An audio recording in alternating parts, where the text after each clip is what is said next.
안녕하세요. 깨는 언니예요. 오늘은 이제 죽음에 대해서 얘기를 해볼까 하는데요. 이 얘기를 오늘 해야 되는 이제 이유가 앞으로 이제 제가 해야 될 말들에서 조금 더 매끄럽게 하기 위해서 이 얘기를 지금 하려고 하거든요. 죽음이라고 생각을 하면 사람들이 나와는 상관없고 아주 먼 얘기라고 생각을 하잖아요. 뭐 저도 죽음은 다른 세상 얘기 뭐 이런 거였으니까. 근데 살다 보니까 제가 가족들의 죽음을 보게 되면서 죽음이 멀리 있지 않다. 그리고 항상 내 가까이에 있다. 이렇게 느껴지더라고요. 사람이 살면서 임종을 지키잖아요. 가족의 임종. 그걸 한 번 정도, 한 번 정도? 뭐 겪지 못하는 사람도 있고, 한 번 정도 겪을 텐데, 저 같은 경우는, 이제 아빠 같은 경우는 임종은 지키지 못했어요. 이미 돌아가신 후의 모습을 이제 보게 되었고, 엄마는, 어, 심장이 일직선이 되는 그 모습을 병원에서 이제 지켜보았고, 그리고 제 아들, 내가 본 죽음은, 어, 뭐, 웅장하지도, 뭐, 거룩하거나, 뭐 그런 부분은 하나도 없었어요. 그냥 너무 안타까웠어요. 사람이 뭐 내가 죽으면은 이 세상이 뭐 끝이 날 것처럼 하지만 세상은 끝이 나지 않아요. 하지만 그 사람의 세상은, 그 사람의 우주는 거기에서 멈춰 버리더라고요. 거기에서 멈춰 버리게 돼요. 엄마의 죽음은 어느 날, 제가 어느 날 저녁 식사를 하시다가 갑자기 쓰러지셨어요. 그래서 뇌경색 진단받고 시술도 했어요. 시술도 하고 금방 좋아질 것 같았지만 이제 그렇게 이제 돌아가시게 되었거든요. 그때 내 아이들은 큰애가 두 돌이 조금 넘었고, 그리고 이제 둘째 저희 딸이 이제 생후 한 2개월이었거든요. 그때 엄마가 돌아가시기, 그때 엄마가 병원에 입원해 있을 때 의사 선생님이 그러더라고요. 갑자기 이제 저를 부르시더니만은 지금 뇌가 붓고 있다. 근데 머리뼈를 여는 수술을 해야 된다. 근데 이 뼈를 여는 수술을 했을 때 이 환자가 뭐 호전되거나 뭐 괜찮아지는 건 아니고 생명 연장이다. 그리고 이 수술을 하고 테이블 데스 확률도 높고, 그리고 만약에 성공했을 때 식물 인간으로 살 수 있다.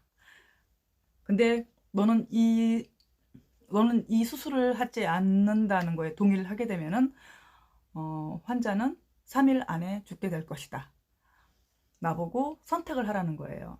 지금 죽일지, 그러니까 3일 안에 지금 죽일지, 아니면 식물 인간으로 살게 할지. 그때 참 태산이 무너지는 거였거든요, 저한테. 천년만년 살아있을 것 같은 나의 엄마가 지금 사경을 헤매고 있고, 나는 식물 인간으로 생명 연장을 해야 될지, 아니면은 거기에서 죽음을 맞게 할지. 근데 저의 선택은 수술을 하지 않는 걸로 사인을 했어요. 어떻게 하셨는지 엄마는 항상 가끔 그런 얘기를 했거든요. 내가 만약에 죽을 때가 됐을 때 내 머리 여는 수술 같은 거 절대 하지 말라고. 근데 그 말을 제가 기억을 하고 있는데 그 상황에 그 말이 떠오르는 거예요. 할 수 없더라고요. 그래서 하지 않았어요. 그렇게 엄마가 돌아가시고, 그렇게 엄마가 돌아가시고, 이제 시간이 지났어요. 그리고 이제 이혼을 하게 되었죠. 우리 큰애가 8살 때, 둘째가 6살 때. 근데 그때 이혼을 하고, 이제 큰애가 이혼하고 1년 정도 되었을 때 머리가 자꾸 아프다는 거예요. 근데 저는 삶도 변했고 엄마로서의 그런 밀착 육아는 할 수가 없는 상태. 일을 해야 되고 이 두 아이를 먹여 살려야 되고, 또 이혼 당시에 제가 뭐 유자료나 이런 걸 받지 못했기 때문에 정말 주머니에 단돈 5만 원 들고 광주로 내려왔거든요. 남동생 집으로 그냥 들어갔어요. 뭐 살아야 되니까 아이를 데리고.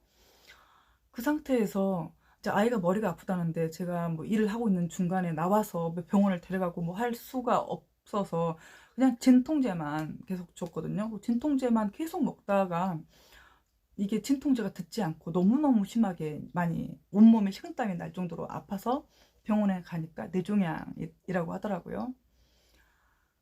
그때 처음에 뇌종양 판정을 받았을 때 나는 알고 있었어요. 분명히 알고 있었어. 지금 생각해도 저는 그 아이의 죽음을 알고 있었던 것 같아요. 그런데 계속 생각하지 않았어요. 계속 생각을 그냥 회피. 그때 의사 선생님이 그랬거든요. 뇌종양 수모세포 종이고 이 암은 100% 재발하는 암이며 재발했을 때 거의 100%의 확률로 사망한다. 누가 들어도 그냥 간단한 계산으로 해도 아, 죽구나, 살 수 없는 확률이 없구나 이래야 되는데 분명히 내가 그렇게 들었음에도 불구하고 아, 희망이 있는 거야. 재발만 안 하면 되는 거잖아. 그렇게 1년 4개월을 항암을 하고 머리뼈를 여는 수술을 그 작은 아이가 4번을 하는 수술을 하고 결국은 너무 재발이 심해진 거죠. 척추부터 온 몸에. 그래서 이제 치료 중단하자마자 금방 온수 상태에 빠져서 금방 제 곁을 떠나버렸는데 그때 이제 재발 후에 한 3개월 정도가 시간이 이제 있었어요. 근데 그때 저는 매일매일 생각했어요. 자식이 내 눈앞에서 죽어가는 거를 보고 있는데 엄마가 아무것도 해줄 수가 없어요. 뭘 해줄 수 있는 게 단 하나도 없어요. 그리고 아이가 물어요. 엄마, 나 재발했는데 이제 죽어? 너무나도 솔직하고 투명하다 싶은 제가 죽어 라고 할 수가 없어요. 그래서 아니야, 감기에 걸린 사람도 죽기도 하고 목이 몰려 죽기도 하는데 이게 어떻게 다 죽겠니? 그냥 조금 더 어려워졌을 뿐이야. 우리 힘내서 계속 이겨내자. 이 말밖에 해줄 수가 없었거든요. 그리고 병원에서 항암을 받고 있는 그 기간 동안 우리 큰애 같은 경우 굉장히 저랑 싱크로율 100%예요. 굉장히 활달하고 유머러스하고 재미있고 그런 아이인데 병원에서 거의 이제 1인실 무슨 또 바이러스가 있어서 변이 바이러스가 생겨서 같이 다른 아이들과 같이 있을 수가 없었거든요. 그렇게 아픈 아이가 혼자 독방에 가두어져서 저 또한 밖으로 나갈 수가 없거든요. 그 상태에서 있는데 아이가 너무너무 아파하는데도 불구하고 저한테 엄마, 나는 짐승 같아. 여기서 먹고 싸고 자고 하는 거 외에는 아무것도 할 수가 없어. 참 아픈 말이었어요. 그리고 그때 병원에 있을 때 이제 너무너무 아파하거든요. 이게 항암을 맞고 나면은 내 몸의 세포가 죽잖아요. 근데 또 하필이면 우리 아이는 4%의 확률로 이렇게 회복이 더디는 그런 유전자를 또 타고났다는 거예요. 그러니 항암을 하고 내 세포를 죽였을 때 내 세포가 다시 막 생성돼야 되는데 이게 너무 더딘 거예요. 그래서 너무너무 고통스럽게 잠을 못 자고 막 울부짖고 마약성 진통제를 계속 시간마다 나도 맞고 있어도 아이가 이 고통을 너무 이렇게 호소하는 그 와중에 저한테 울면서 엄마 너무 죄송해요. 제가 엄마를 너무 힘들게 해서 죄송해요. 이렇게 울부짖더라고요. 지금 이렇게 6년이 지났는데 이미 그 아이는 제 곁에 없어요.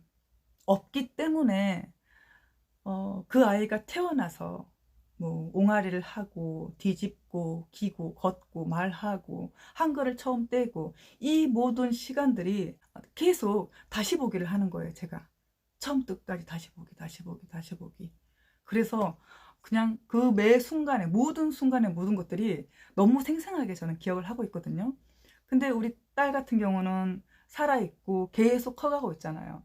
그래서 지나간 그런 흔적들이 희미해지더라고요. 이게 산 사람과 죽은 사람을 대하는 나의 마음이 다르더라고요. 여러 사람의 죽음을 겪다 보니까 가장 힘들었던 거는 큰 아이, 이미 죽은 아이와 산 아이, 그 중간에서, 전 엄마잖아요. 그 중간에서 두 아이 손을 꼭 잡은 채 어느 손 하나도 놓지를 못하는 거예요. 마치 벼랑 끝에서 죽은 아이의 손을 잡고 있고, 그 땅을 밟고 있는, 살아있는 아이의 손을 같이 잡고 있으면서 어느 손도 놓지 못하는 그 상태로 제가 지금까지 6년을 버텨오는 것 같아요. 6년을 버텨왔어요.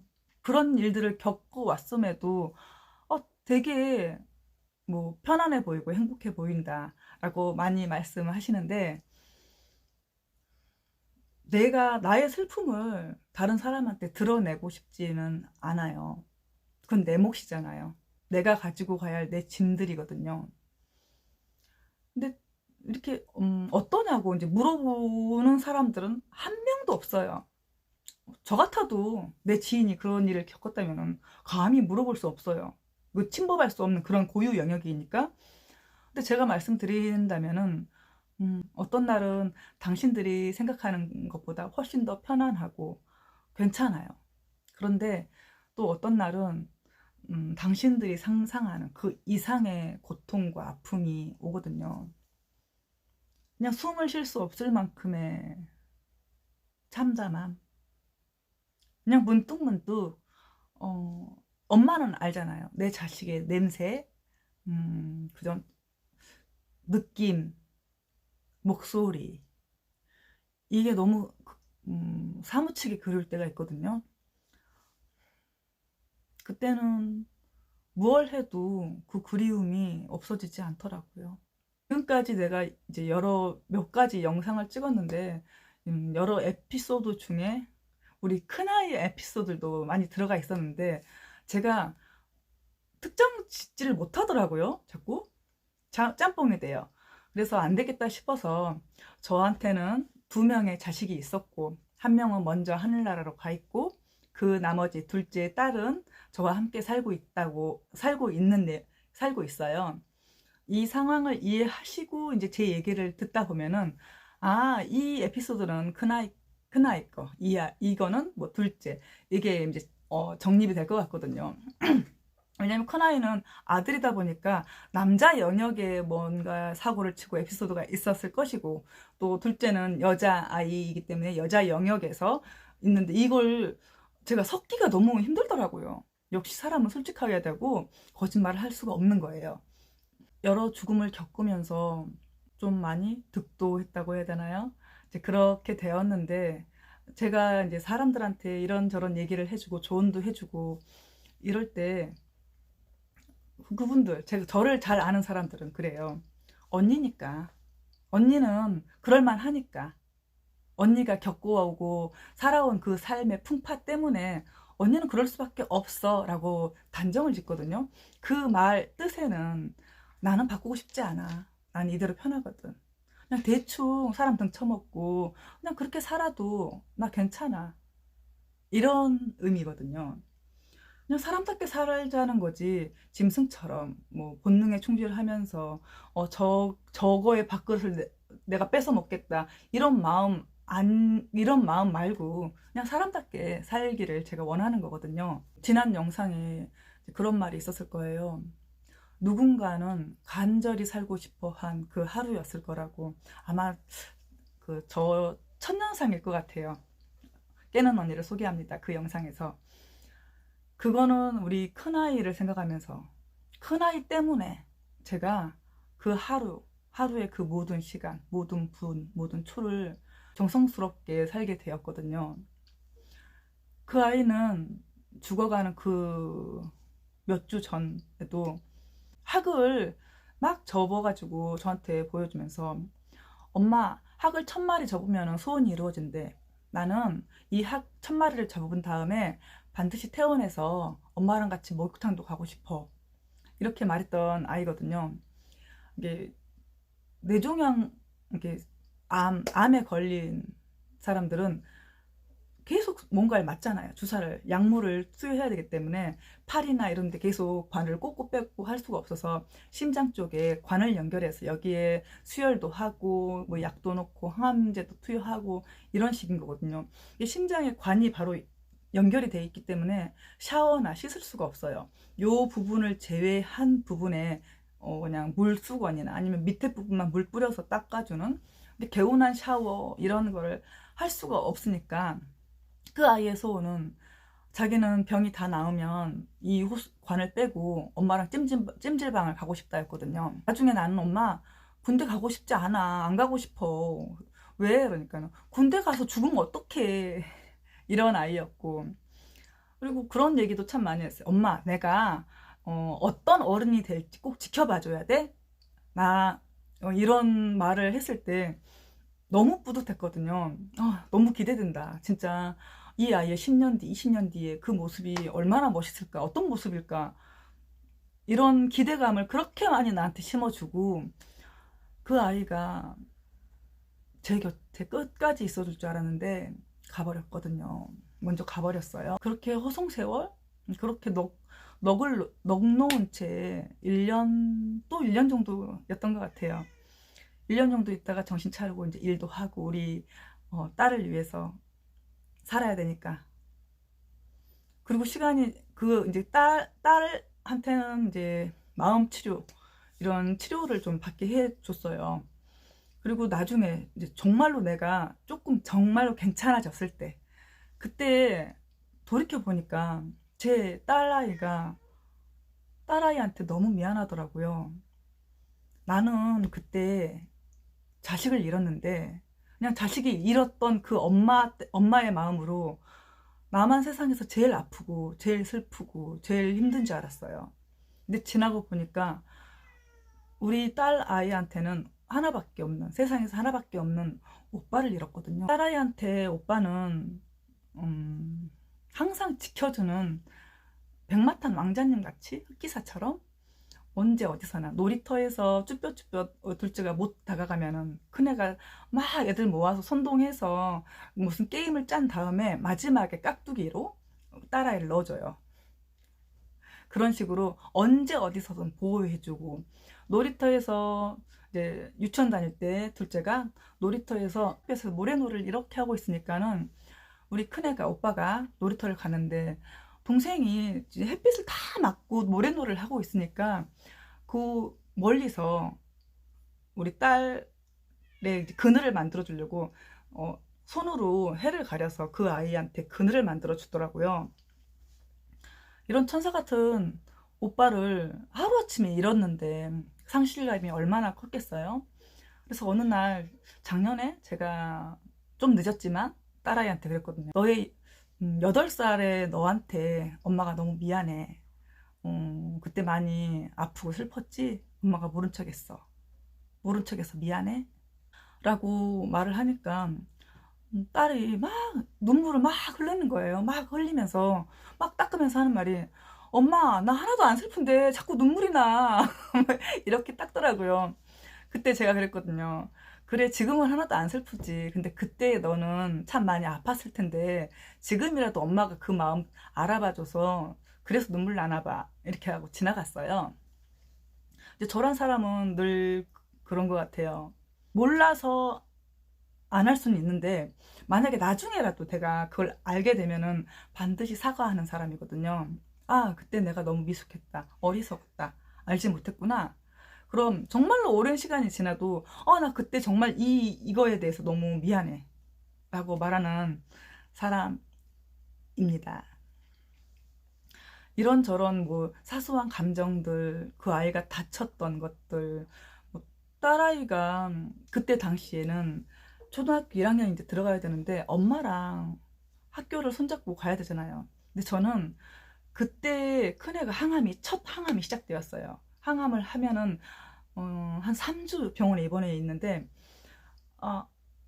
딸아이를 학교에 데려다 주거나 할 수 있는 그런 시간이 아예 안 되는 거예요. 그리고 8살짜리 아이가 집에서 혼자 잠을 자는 게 굉장히 무서운 일이거든요. 그때 홈캠을 달아서 밤마다 이제 홈캠 보면서 얘기할 수 있잖아요. 그럼 자장가도 불러주고 이제 얘기도 하면서 뭐 아이는 엄마 나 보고 있어? 진짜 보고 있어? 막 이렇게 하고 응 보고 있어. 뭐 하고 있네. 그리고 뭐 그 딸아이가 요청하지 않았어도 저는 수시로 항상 홈캠을 보고 있었는데 너무 아픈 게 밤 11시쯤에 혼자 방에서 뭐 과자 같은 걸 까먹더라고요. 엄마가 밥을 해줄 수 없고, 엄마가 뭐 맛있는 걸 해주거나, 뭐 방을 치워주거나, 옷을 깨끗하게 빨아 해줄 수가 없으니까, 그 허기진 거를 그냥 과자로 먹고 그냥 때우는 거죠. 근데 그 상황이 되기 전에 제가 딸애한테 제시를 했어요. 딱 1년만. 길어지면 2년이라고. 1, 2년만 위탁 가정에서 살았으면 좋겠다고. 저는 친정도 없고 뭐 아무것도 없는 친인척이 없다 보니까 이 아이를 돌봐줄 사람이 없는 거예요. 그렇다고 애 아빠, 애 할머니가 모른 척 하는 상황이니까 모른 척 상황이어서 그 아이를 위탁가정에 이제 보내려는 마음으로 아이한테 계속 설득하고 했을 때 우리 아이가 딸아이가 그랬거든요. 엄마 나는 혼자 잘 수도 있고 뭐 너무 씩씩하게 잘 지낼 테니까는 제발 다른 가정에 보내지 말라고. 그래서 이제 그렇게 힘든 우리만의 그런 시간이 지나간 거죠. 지금 생각해도 그때 참 잘 견디고 버텨준 것 같아요. 우리 모녀가. 아직도 기억나는 게 어떤 하루는 제가 너무너무 힘들더라고요. 그냥 이렇게 살아있는 거, 살아내는 거. 그냥 이 두 아이를 내가 하나도 지키지 못하고 다 죽게 만드는 것 같은 거예요. 하나는 몸이 아프고, 한 아이는 이제 마음이 병들어가고, 아, 나는 엄마라는 사람이 이 두 아이를 모두를 다 죽이고 있구나. 이 생각에 제가 이제 어린 딸 앞에서 푸념하듯이 우리 그냥 같이 죽을까? 라고 그냥 툭 던졌어요. 그때 딸이 했던 말이 엄마 나는 살고 싶어. 그 말에 제가 지금까지 온 거예요.